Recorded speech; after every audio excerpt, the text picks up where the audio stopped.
Today is Remembrance Day, the day we honor the Canadians who fought, bled, and died for this country.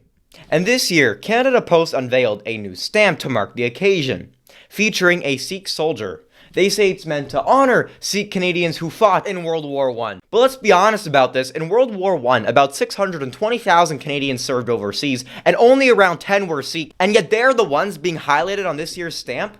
I do not want to hear people go, "It's just a stamp." Because you are the same one who goes, "It's just a statue. It's just a street name. It's just a picture on money. It's just a national anthem." Well, you know what? It's just your nation. This is what happens when symbolism matters more than proportion. When the government cares more about diversity optics than about truth or sacrifice. This is what happens when a government mocks and tears down its own history. When it spits on the graves of the men who actually built this country.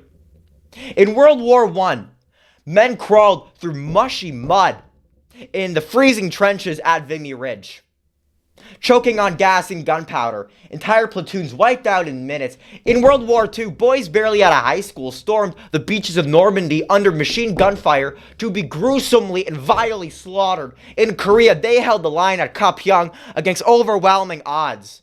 They fought through brutally cold mountains and monsoon rains often cut off from supplies. In Afghanistan, troops patrolled dusty roads not knowing which one was mined. To this day, those veterans still take their own lives. Because even though they left that war never left them.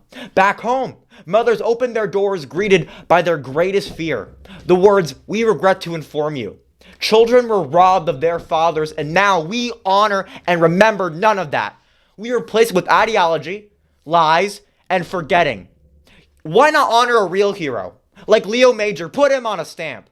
He landed on D-Day, lost an eye, refused to go home, and then deep in the night, he single-handedly liberated a major Dutch city occupied by the Germans. One man, one rifle, one night. By morning, they were gone. That's Leo Major. That's grit, that's courage, that's resilience, that's loyalty. That's a Canadian, that's Canada, that's who we are, that's what we're made of.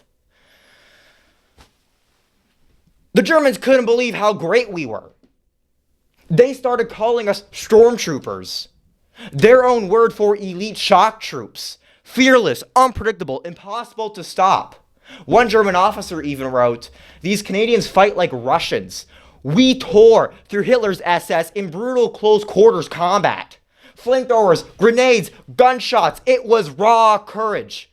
Canadians weren't just brave. They were unbreakable. Our enemies didn't just respect us, they feared us. Our allies knew who the real leaders were. We will not forget who we were. We will not forget our legacy. We will not forget our soldiers. And by God, we will not forget what this government has done. Our nation will put Canadians first, and together we will take our country back. Never forget that.